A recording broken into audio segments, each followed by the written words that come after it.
Mga video natin, marami tayong bibidyoan ngayon.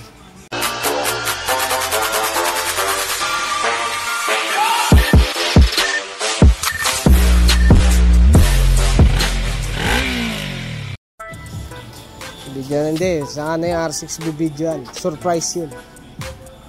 Itong shadow, pinalitan lang ng ano na ito. Kasi natumba yung tropa eh, nabali. Ginawan ko nga pala ng bracket yan, baka makatulong sa inyo yung ganyang bracket, parang tanga no?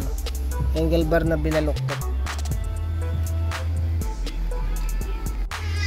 Mga lalampuan pa dun, tapos may titirahin kami dito ng CX ng tropa. Ano gagawin natin dito? Ito? Handle switch. Kapilitan yung kadena, gold. Ay, oo nga pala, nagpalit nga pala ang kadena. Ito, good shit eh. Goldman. Good shit. Nagre-request ng video.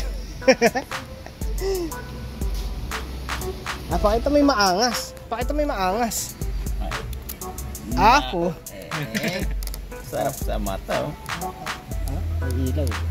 Ilaw kanina yan, kundi pa isa. Mulay mlu ah. Mulay mlu. Tsaka yung kable nilipat ko na. Nilipat ko ng pwesto eh. Malawbat naman yan. Yan, video tayo kasi wala tayo upload eh. Kukwento ko na lang muna itong mga takin. Ang dami. Sea of ano to? Sea of bikes. Yan na, lunod. Ang putik. Yung ano nga ba, itong shadow ipapapick up na to eh, kasi yung carb tsaka CDI na ano na eh, na napagana na natin. Gagawa na lang to ng, ay i-modify na lang siya eh. Tapos yung pula na Super 4, yan ang madugo. Yan talaga madugo yan. Yung pinakamatinding Super na ano natin dito eh. Yung R6, ayun. R6, nakatago.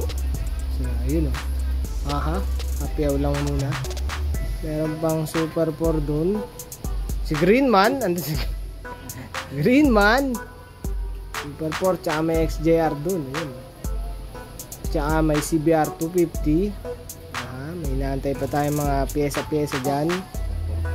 Meron pang Steed dun na hindi makita. Tsaka Versys. Ay, Versys. Ano ba yun? Venturi. Super 4. Karating lang na nag-overheat daw. Putik. Kasi ito nag-overheat din. Ang po. Tapos XJR. Tapos lahat sila ang gagawin. Puro preno tsaka bearing. Ang putik. Bigla lang mawawala.